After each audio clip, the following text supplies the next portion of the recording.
주님께서 여러분과 함께 루카가 전한 거룩한 복음입니다. 그때 예수님께서 성전에 들어가시어 물건을 파는 이들을 쫓아내기 시작하시며 그들에게 말씀하셨다. 나의 집은 기도의 집이 될 곳이다 라고 기록되어 있다. 그런데 너희는 이곳을 강도들의 수굴로 만들어버렸다. 예수님께서는 날마다 성전에서 가르치셨다. 수석 사제들과 율법학자들과 백성의 지도자들은 예수님을 없앨 방법을 찾았다. 그러나 어떻게 해야 되는지 그 방도를 찾지 못하였다. 온 백성이 그분의 말씀을 듣느라고 곁을 떠나지 않았기 때문이다. 주님의 말씀입니다.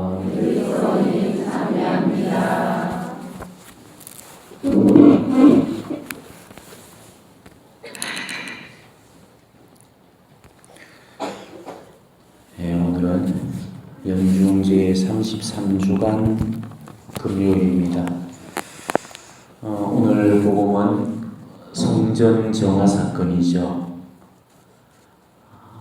어제까지가 예수님께서 예루살렘 성전에 입성하기 이전까지 예루살렘의 마지막으로 올라가셔서 순환을 받으시고 죽으시는 그 최종적인 예루살렘 입성을 앞두시고 올라가시는 여정에 관한 그런 내용들이 쭉 소개가 되었죠. 그래서 어제 복음은 뭐였습니까? 예수님께서 예루살렘 성도를 바라보시면서 예루살렘 성도가 앞으로 재난을 겪고 파괴가 될 것을 바라보시면서 눈물을 흘리시잖아요. 그죠? 그리고 오늘은 예루살렘에 입성을 하셨고, 예루살렘에 입성하시자마자 그분이 하셨던 일이 뭐냐면 성전을 정화시킨 사건입니다.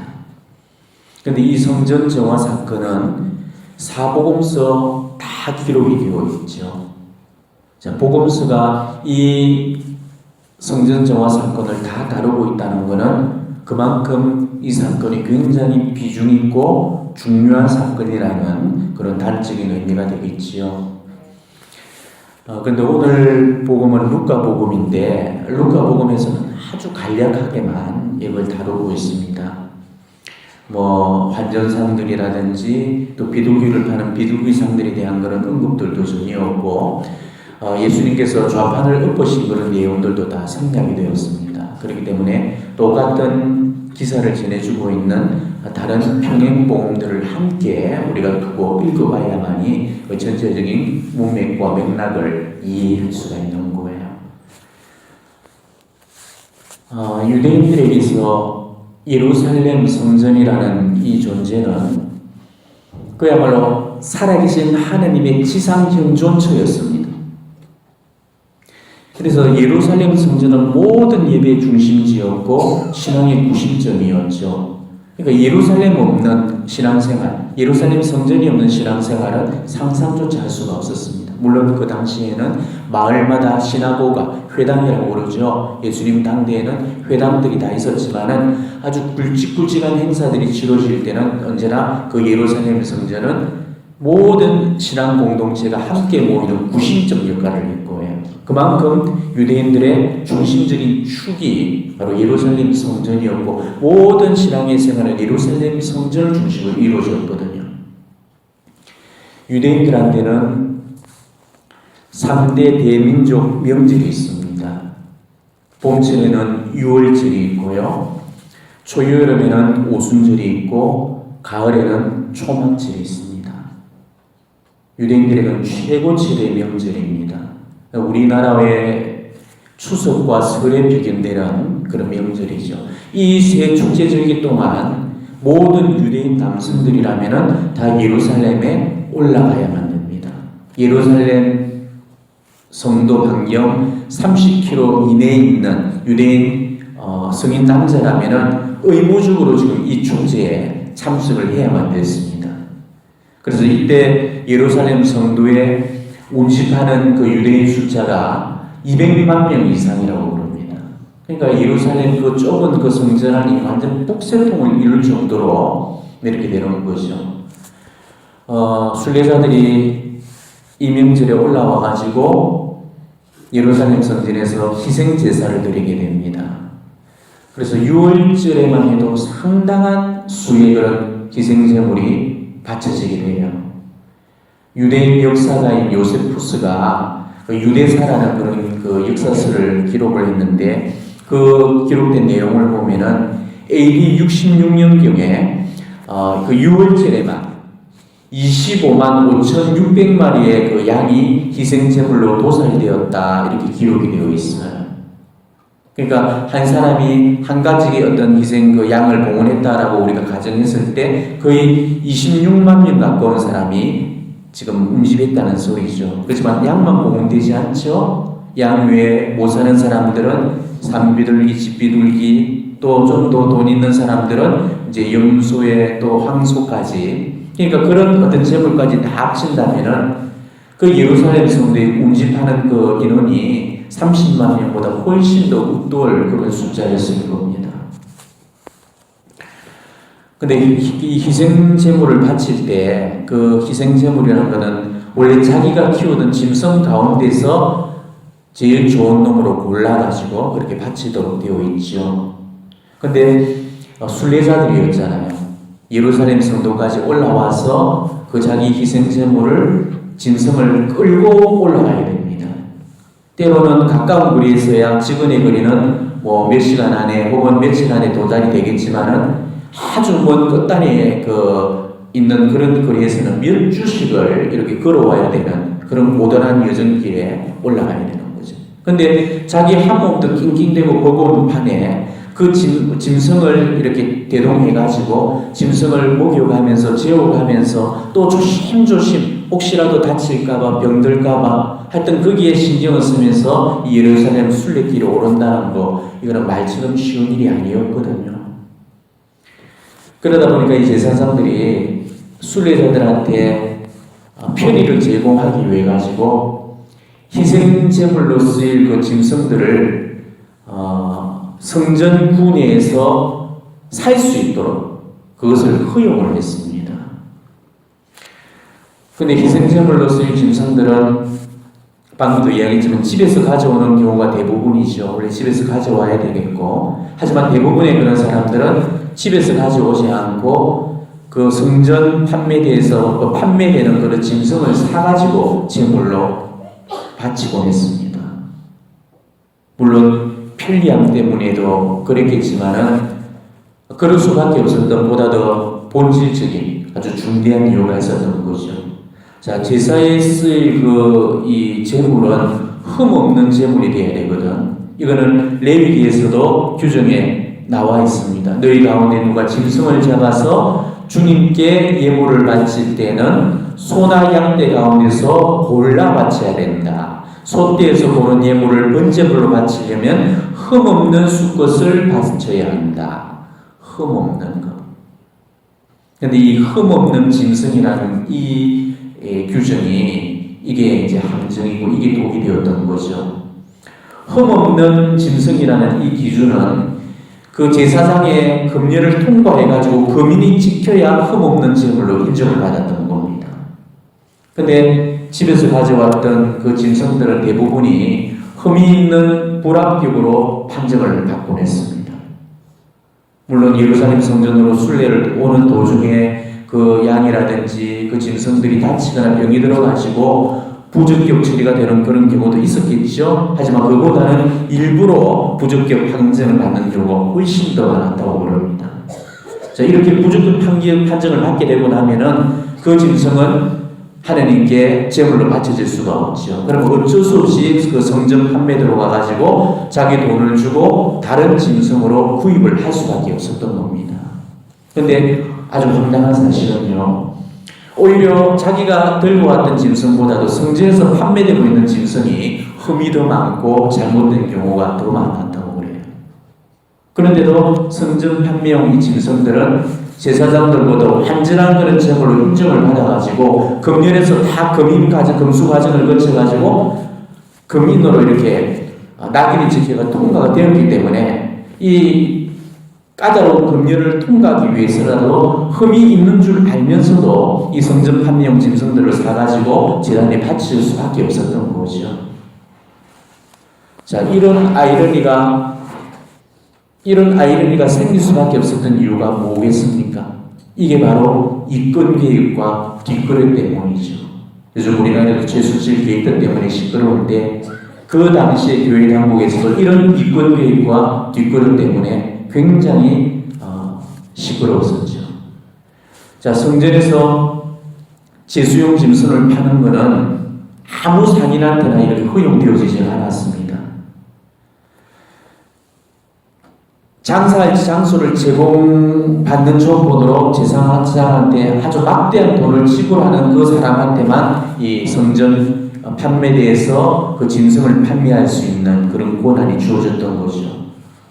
게다가 이런 특권이 돈을 준다고 아무한테나 그냥 이렇게 어떤 그런 특권을 쥐어주는 게 아니었습니다. 이거는 왜냐하면 워낙 막대한 그런 수익 사업이기 때문에 평범한 작상꾼들이 이 이권에 뛰어들어가지고 그걸 따낸다는 거, 이거는 하늘의 별 따기처럼 힘들었던 거죠. 그러니까 성전군의 이런 어떤 상점의 거의 대부분이 대제사장 일가의 재원들이었습니다. 대제사장들의 친인척이라든지 그런 혈족들이 다 꿰차고 앉아가지고 독점독식을 해버렸던 거죠. 자, 예수님의 성전 정화 사건에서 우리가 볼 때 예수님께서 성전 기물을 부수시고 이렇게 이제 붙들려가지고 잡혀가시잖아요. 그죠? 그래서 제일 먼저 누구한테 끌려갑니까? 대제사장 안나스 앞으로 붙들려가죠.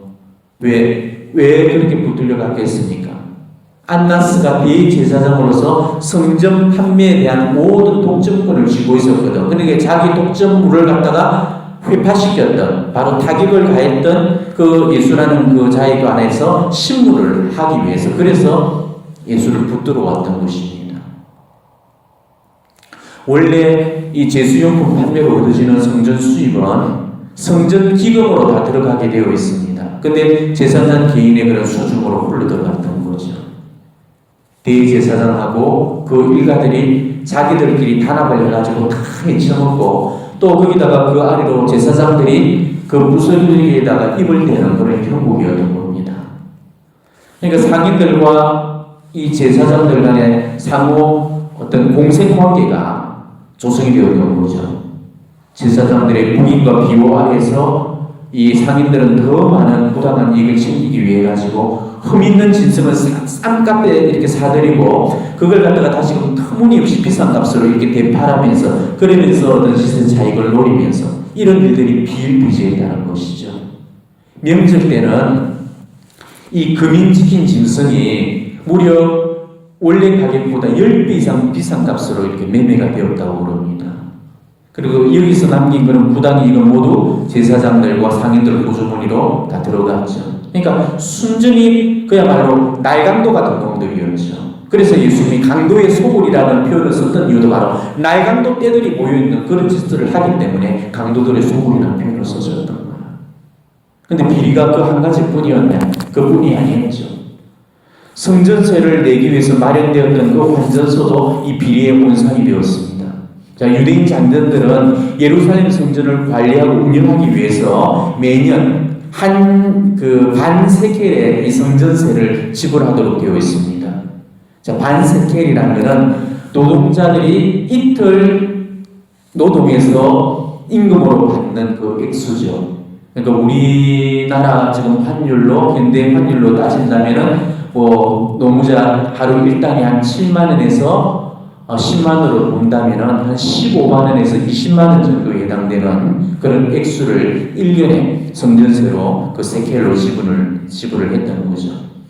근데 성전세는 대개가 6월절 있기 한 달 전에 전국에 이 납세소가 다 설치가 되어 있거든요. 그 설치소에 자기 그 지역에 가가지고 납부를 하면 됩니다. 그래서 모든 동네와 마을들에는 이 조그만 오두막집을 지어가지고 여기에다가 성전세를 지불하도록 그렇게 되어 있거든요. 근데 납부 시기를 놓치는 사람들이 많고, 또 웬만해서는 예루살렘 성전에서 또 납부세를 바치기를 원하는 그런 사람들이 많았기 때문에 예루살렘 성전에까지 와가지고 이렇게 직접 납부를 많이 했단 말이에요. 근데 이 성전세는 유대인 돈이었던, 유대교의 돈이었던 이 세켈로만 이 납부가 하도록 되어 있습니다. 자, 출애굽기 보면은 이런 구절이 나와요. 속죄 제물의 값으로 다른 나라 돈을 가져오는 것은 불법이다. 이렇게 규정이 되어 있습니다. 근데 그 당시에 이 팔레스타인에서는 모든 그런 주변국들이 왕래가 있었죠. 어떤 교통 무역의 어떤 중심지였기 때문에 모든 통화들이 다 유통이 되었습니다. 그러다 보니까 그리스 돈, 로마 돈, 띠로 돈, 시리아 돈, 이집트 돈, 온 나라의 화폐가 다 이렇게 통용이 되었거든요. 그렇지만은 성전세만큼은 그 어떤 외국의 돈이 아닌 유대인 돈인 세켈로만 바쳐야만 했습니다. 그러다 보니까 이 돈을 바꿔주는 환전상들이 필요한 거죠. 그 환전상들은 이 외국 화폐를 세켈로 이렇게 바꿔주는데 바로 그 과정에서 이 환전상들이 환율을 크게 부풀리고 조작을 해가지고 그에서 엄청난 그런 환전 수수료를 이렇게 챙겼다는 거죠. 그러니까 환전상들의 그 수입이란 게 그야말로 어마어마했다고 그럽니다. 자, 보십시오. 그러니까 상인들은 상인대로 상진하고 또 흠난 진선들을 비싼 값으로 팔아먹었죠. 환전상들은 환선상대로 그 환전하는 과정에서 막대한 풍류를 취했습니다. 그리고 제사장들은 이거를 묵인을 해주고 여기서 나오는 또 부당한 수익을 챙기기 바빴죠. 그러니까 더러운 뒷거래와 속임수로 이 가난한 순례자들의 피 같은 돈을 착취를 했던 겁니다.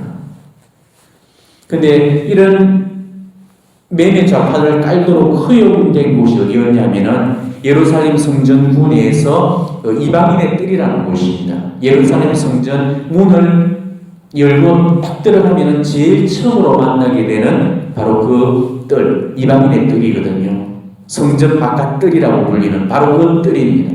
원래는 이 매매를 허용했던 곳이 어디냐면은 올리브산에다가 그 시장을 개설을 해가지고 거기서 이렇게 판매가 이루어지도록 했거든요. 근데 뒤에 제사장들이 자기 고난으로 성전 바깥 뜰을 갖다가, 그러니까 그 이방인의 뜰이라고 불리는 그 성전 바깥 뜰을 이 매매 시장으로 이렇게 허용을 해주었던 거죠.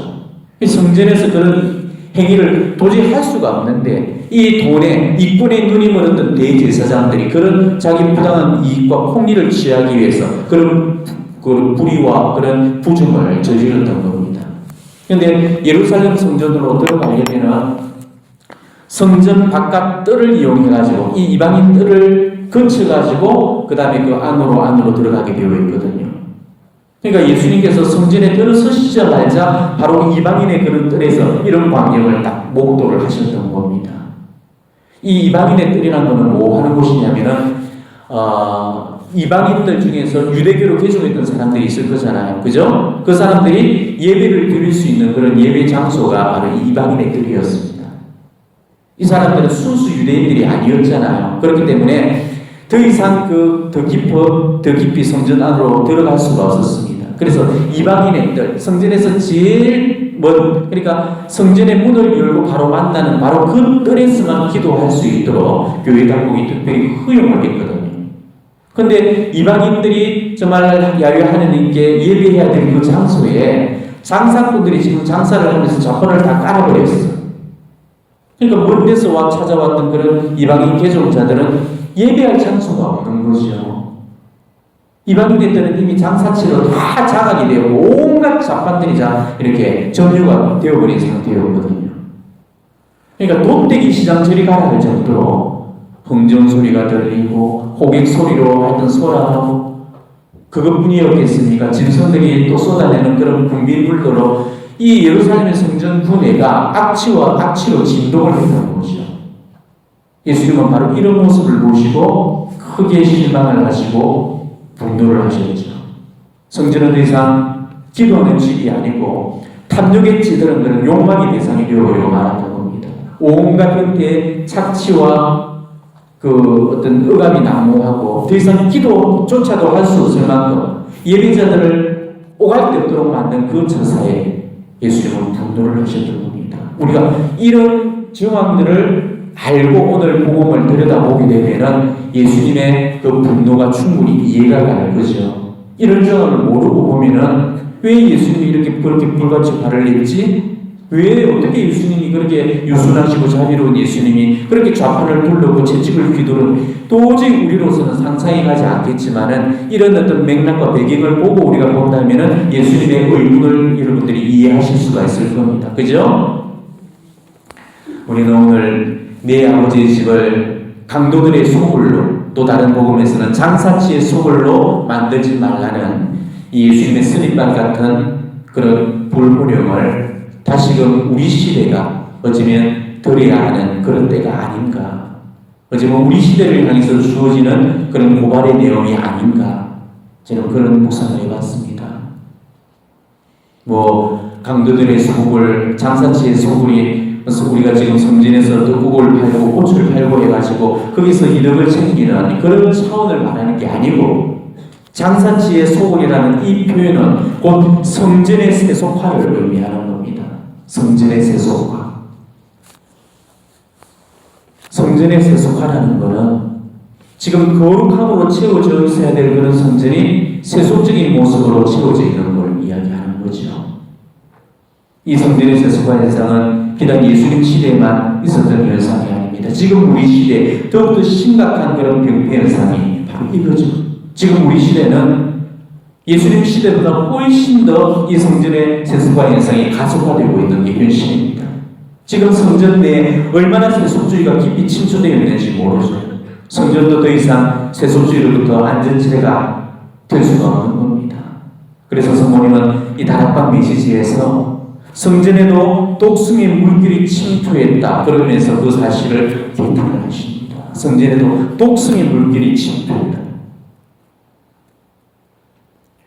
오늘날 우리 교회는 냉담자들은 자꾸 늘고만 있고 또 영세자 수는 감소하고 있다 보니까 그 고육지책으로 어떻게든 우리 신자들이 좀 더 성당에 편히 나올 수 있도록 신자들한테서 그 불필요한 것들을 우리 교회가 좀 해소를 시켜주자. 그래서 무조건적으로 편리를 제공하는 쪽으로 그렇게 우리 사목이 지금 이루어지고 있죠. 어떻게 하면은 지금 주일미사에 나오지 않는 신자들을 주일미사로 좀 더 참여시킬 수 있을까? 어떻게 하면은 지금 판공성사를 우리 신자들이 부담을 느끼는데 이 판공성사를 부담을 주지 않고 잘 보게 할 수 있을까? 어떻게 하면 우리 아이들을 다시 주일학교 데려 앉혀 놓을 수 있을까? 어떻게 하면 우리 청소년들이 보다 더 이 신앙생활에 관심을 가질 수 있도록 할까?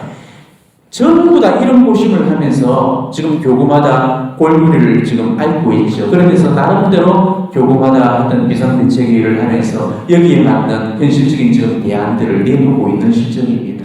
그런데 그렇게 내놓는 그런 대안들 대부분이 다 보면은 세속과 타협하고 양보하는 그런 수준의 세속적인 그런 그 발상에 근거한 그런 대안들이 대부분이라는 거죠. 신앙적인 대안, 영적인 대안들은 전혀 지금 제시가 되어 있지 못하다는 것입니다.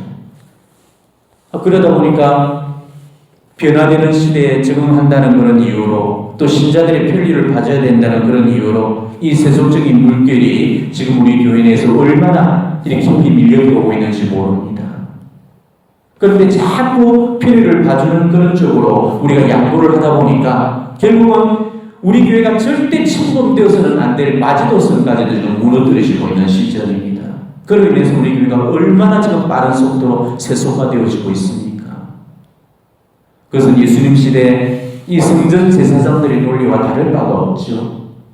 성전에서 제물용 짐승을 파는 게 처음부터 나쁜 의도는 아니었죠. 원래는 아주 선한 의도에서 시작이 되었습니다. 이스라엘 전역에서 그리고 세계 곳곳에서 예배하러 찾아왔던 그 순례객들한테 편리를 봐주기 위해서 시작된 일이었거든요.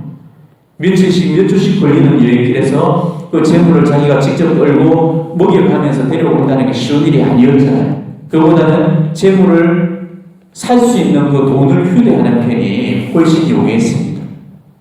그래서 그런 어떤 방법을 썼는데 이렇게 사람들의 편리를 봐주기 위해서 시작한 일들이 결국 어떤 결과를 맞이했습니다. 우리가 바로 그런 편리를 봐주기 위해서 마련되었던 것들이 결국은 어떠한 결과를 맞았는가를 보면서 우리 교회의 지금 현재의 대안을 다시 한번 성찰해 봐야 된다는 것이죠. 편리라는 그 미명, 변화하는 상황에 맞춘다는 그런 명목으로 환전과 매매를 허용했던 그 제사장들의 논리가 지금 우리 시대에도 그대로 지금 적용이 되고 있다는 것이죠. 앞서도 제가 지적했다시피 지금 요즘 한국 교회는 특별히 냉담자 문제로 심각한 고민에 빠져 있습니다. 신자 수의 급격한 감소, 또 냉담자 수의 증가 추세가 계속적으로 가속화되고 있는 현실이죠. 사정이 이러다 보니까 지금 몇 년 전서부터 이 문제를 해소하기 위해서 여러 가지 대안들이 나오고 있거든요. 일단은 우리 교회가 세상의 어떤 재미를 지금 신앙적으로 재미를 줄 수가 없으니까 신자들이 재미가 없으니까 교회를 안 나오는 거야. 그러니까 어떻게든 재미를 줄 수 있는 신바람 사목을 하자. 그러면서 별의별 그런 방법들이 다 동원이 되었습니다. 그러다 보니까 세상적인 그런 유혹거리들을 우리 교회의 전례 안에까지 들여놓고 있죠. 전례의 장중함을 알리는 그런 오르간 대신에 지금 전자기타, 드럼 소리가 지금 각 분당에서도 그것이 좀 대체가 되고 있거든.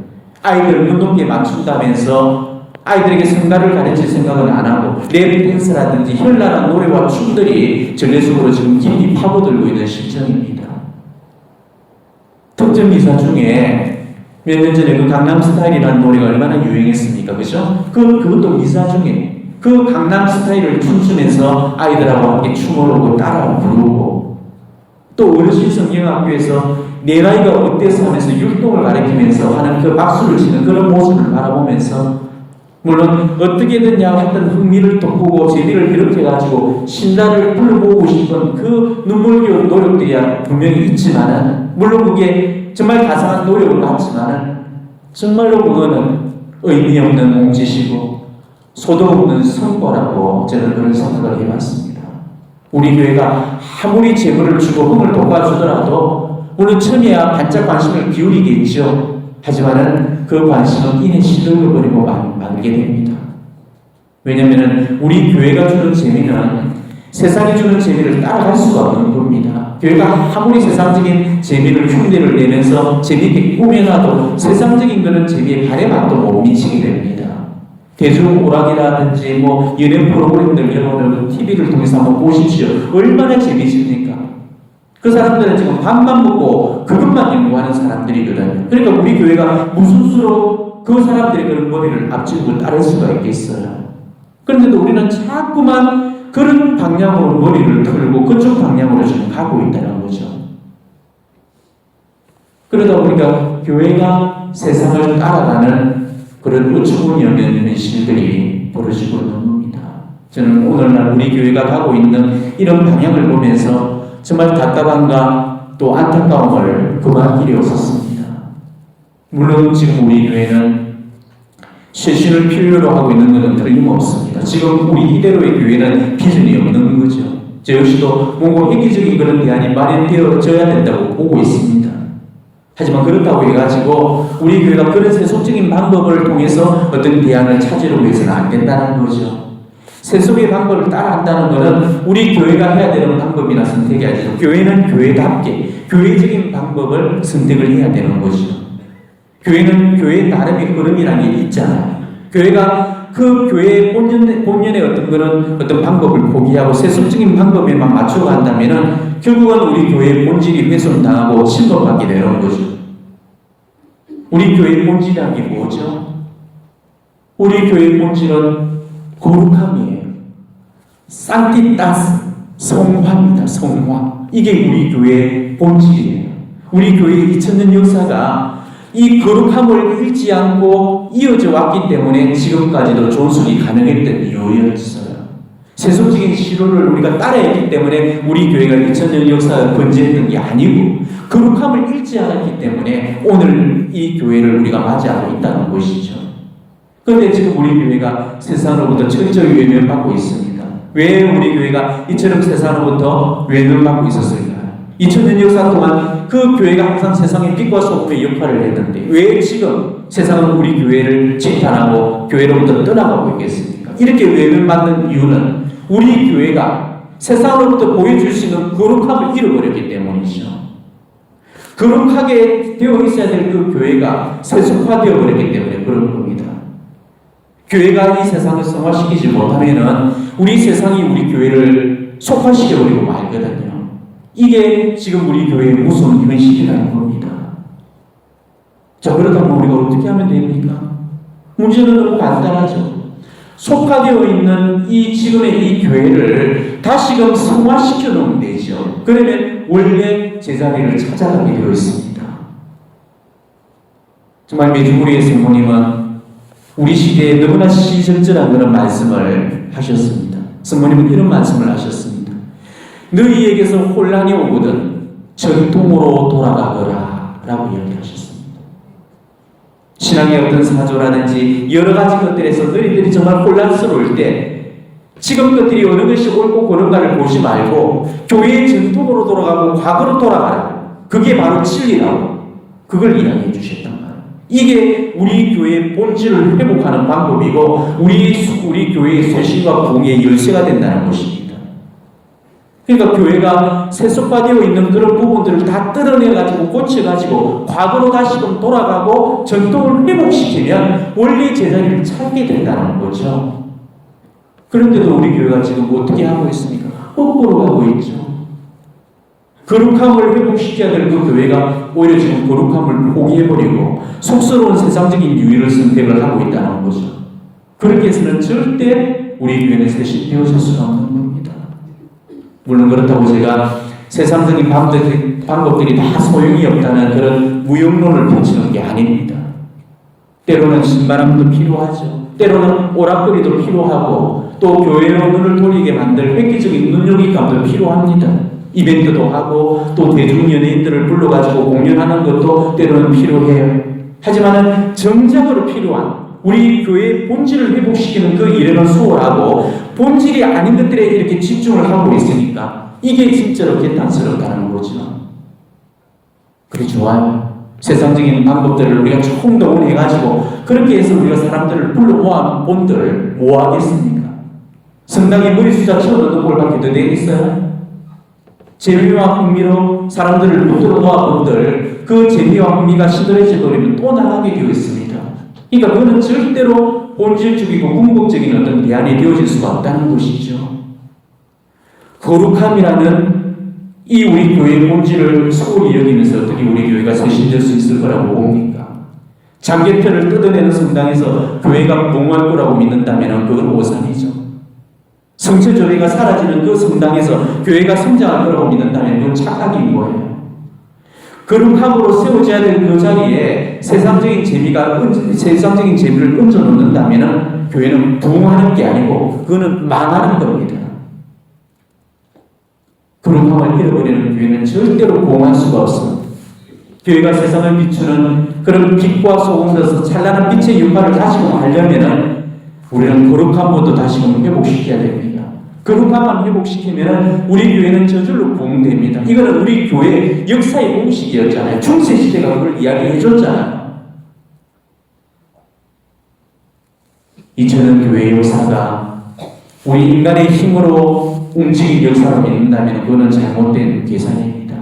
인간의 부족함에도 불구하고 하느님께서 그 성령을 통해서 이끌어 주셨기 때문에 우리 교회가 근제에 올 수 있었던 거죠. 때문에 사람의 힘으로 교회를 부흥시키고 쇄신시키려고 하면은 반드시 실패하게 됩니다. 우리는 교회가 원하는 성전이 아니고 정말로 예수님이 원하는 성전이 뭘까를 오늘 이 복음을 정말 우리 교회가 깊이 숙고하면서 이 안에서 대안을 찾으면서 우리 교회를 회복시킬 수 있는 그런 묘책을 발견해내야 된다는 것이죠. 자, 그러려면은 우리부터 다시 이 성전을 사랑해야 되는 거예요. 물론 우리는 성전을 사랑하고 있지만은 우리가 사랑하는 그런 성전을 사랑하는 방법이 정말로 예수님께서 성전을 사랑하는 그 방법과 같은 방법인가를 우리에게 정말 물어봐야 됩니다. 전 세계 감시하니 현존에 계시는 그 하느님을 모시고 있는 모든 성전들을 정말로 우리도 예수님과 같은 그런 마음으로 그 성전을 지키고 그 성전을 사랑해야 된다는 거죠. 세상에서 가장 거룩한 장소가 성전입니다. 성전은 우리 하느님께서 현존하시는 지성소예요. 때문에 우리는 이 하느님의 성전에서 최고 최대의 경유와 공경을 드려야 마땅한 거죠. 그런데도 불구하고 지금 성전에서 무리한 자들이 얼마나 많습니까? 불기간 자들은 또 얼마나 많습니까? 하나님의 성전을 장사치의 소굴로, 강도들의 그런 소굴로 만들어 놓는 그런 자들로 넘쳐나는 게 오늘의 현실입니다. 꼭 물건을 사고 팔아야만 그게 장사치인가요? 내가 지금 장사치가 아니라고 자신에게 장담할 수 있는 사람이 우리 시대 몇이나 되겠습니까? 여러분, 본당의 성전을 한번 보십시오. 주일 이사를 끝내고 나면은 성전이 마치도 야구 경기를 마친 관람장을 방불케 할 만큼 난장판이 되어 있죠. 여기저기 주보지를 던져놔가지고 널려져 있고, 때로는 휴지가 성전 바닥에 뒹굴고 있고, 또 아이들이 먹다 버린 사탕 껍데기 과자 봉지가 떨어져 있습니다. 성전 안에서 본성사람께 다리를 꼬고 앉는 그런 무리를 금하는 신자들이 넘쳐나고 있죠. 정말로 후순한 차림에 슬리퍼를 신고 오는 그런 신자들도 있습니다. 짧은 스커트에 가슴이 훤히 들어가 보이는, 그리고 아찔하고 나는 옷을 입고 오는 그런 신자들도 차고 넘칩니다. 성전인지 시장통인지 분간이 되지 않을 만큼 소론과 잡담을 일삼는 성전, 끊임없이 울려 퍼지는 그 핸드폰 소리에 이제는 정 아닌 정이 되어버린 이 성전, 이게 오늘날 우리 성전의 현실이잖아요. 독성이 판을 치고 있고 정말 무리하기가 이럴 데 없습니다. 이게 오늘날 성전을 지금 더럽히고 하나님의 전을 모독하는 독성적인 행위들이라는 거예요. 이게 장사치의 소굴이 되어 있고 이게 강도들의 소굴이 되어 있는 모습이라는 거예요. 우리 안에서 끊임없이 핸드폰이 울리는 그런 성전, 잡감으로 쩌렁쩌렁 울려대는 성전, 아찔한 옷을 입고 들어서는 그런 성전, 다리를 꼬고 앉는 성전, 이런 모습들이 우리나라 안에서 사라지고 정말 주님 앞에서 무릎을 꿇고 손을 모아서 기도하는 성전, 그리고 보혜소에서 눈물을 흘리면서 자신의 잘못을 참여하는 성전, 성체 안에 주님을 위로해드리는 사람들이 늘어나는 그런 성전이 될 때 우리 교회가 다시 성화되어질 거라고 저는 믿습니다. 그러니까 우리가 정말로 해야 될 일이 있다면 이 세상으로부터 빼앗긴 그 거룩함을 우리 교회가 다시금 되찾아오는 겁니다. 이 거룩한 하나님의 전에서 무릎 꿇고 기도하는 사람들이 늘어날 때 우리 교회는 다시금 제 모습을 갖추게 될 겁니다. 성전을 하나님의 거룩한 지성소로 여기면서 두려워하는 그런 사람들이 늘어날 때 우리 교회는 다시금 일어서게 될 거예요. 오늘은 얼마나 많은 사제 통신도 수도자들이 세속주의에 빠져 살고 있습니까? 사제가 거룩해지고 수도자가 거룩해지고 우리 신자들이 거룩해지면 교회도 등단해서 거룩해질 겁니다. 그리고 하나님께서 몸소 그 교회를 성화시켜 주실 거예요. 저는 오늘 이 성전 정화 사건을 묵상을 하면서 거룩함을 잃어버리고 있는 게 비단 우리 교회만의 문제로 여길 것이 아니고 우리 각자 안에서도 바로 그 문제를 찾아봐야 된다고 그런 생각을 해봤습니다. 성전을 향하는 그런 우리의 모습들도 정말 예수님처럼 그런 열정이 불타오르고 있는지 다시 한번 보고 싶습니다. 이 하나님의 성전에서 얼마나 우리가 진지하게 주님을 만나고 있는지, 얼마나 하나님의 뜻에 맞는 방법으로 지금 우리가 하나님을 만나고 있는지, 정말로 이 성전을 얼마나 내가 아끼고 지켜왔는지, 성전에서 뒷거래를 일삼던 그런 장사치의 모습이 내 안에는 없는지, 이런 것들을 우리가 한번 성찰해보자는 겁니다. 우리는 이 성전에서 정말 하나님께 기도를 하지만은 사실 우리의 기도가 불순한 그런 어떤 동기의 그런 기도일 때가 얼마나 많습니까? 하나님께 무언가를 받기 위해서, 하나님의 호주머니를 털어내기 위해서 우리가 기도를 하죠. 그래서 우리는 우리가 가지고 있는 우리의 이기적인 욕망, 우리의 쾌락, 우리가 충족하고 싶은 것들을 채우기 위해서, 그래서 우리가 하나님께 기도하고 있는 그런 성전의 모습을 우리가 지금 채우고 있거든요. 우리가 진짜 이 성전을 찾는 이유는 하나님께로부터 무언가를 받아내기 위해서가 아니고 내가 가지고 있는 최고 최상의 것을 하나님께 먼저 드리기 위해서, 그래서 우리가 지금 이 성전을 찾고 있다는 사실을 절대 우리는 잊어버려서는 안 되는 겁니다. 이게 우리에게서 거룩함을 잃어버리지 않는 거죠. 우리가 그러지 않고 우리도 내 이기적인 욕망과 쾌락으로만 하나님을 만나려고 하고, 만약에 그렇게 한다면 내 안에서 바로 무례함이 있는 거고 불경성이 있는 거고 그런 독성적인 그런 모습들이 있는 것이, 우리는 바로 그런 장사칠의 모습들을 다 빼내고 정말 하나님 앞에서 다시 그 거룩함과 두려움을 회복하는 그런 어떤 시간들을 우리가 치고 나가야 됩니다. 바로 그럴 때 우리 마음도 정말 예수님께서 참되게 거하시는 그런 성전으로 우리 영적 성전이 우리 마음 안에 새롭게 세워질 수가 있는 거죠. 성전은 내 영혼을 지켜주고 성장시켜주는 겁니다. 내가 성전의 그 거룩함과 아름다움을 회복하지 못한다면 내 영적인 성장도 거기서 멈추고 말 거예요. 우리는 이 성전의 거룩함과 이 아름다움을 바깥에서만 찾을 게 아니고 내 안에서도 바로 그 거룩함을 찾고요, 그것을 회복시켜 나가야 됩니다. 내 마음에서 그 하나님의 성전을 향한 내 어떤 마음과 열정이 뜨겁게 이렇게 불타올라져야 되는 거죠. 오늘 성전을 장사지에 소굴로 만들지 말라던 이 꾸지람이 어쩌면 내게 주시는 그런 꾸지람은 아닌지, 성전을 대하고 있는 우리 각자의 자세에 대해서 오늘 다시 한번 깊이 우리가 성찰을 하고 또 묵상을 해보셨으면 좋겠습니다. 그리고 이 거룩한 성전을 주신 하나님께 우리가 다시 한번 진짜 감사드리고, 그리고 이 성전을 거룩하게 지금 가꾸지 못하고 있는 이 세상 많은 신자들의 그런 죄까지도 내가 대신 참게하는 그런 마음으로 오늘 이 찬양의 밤은 우리가 속죄와 그리고 대속과 그런 보속의 배상으로 그런 조례로서 오늘 이 밤 시간을 한번 꾸려나가 보셨으면 좋겠습니다. 아멘.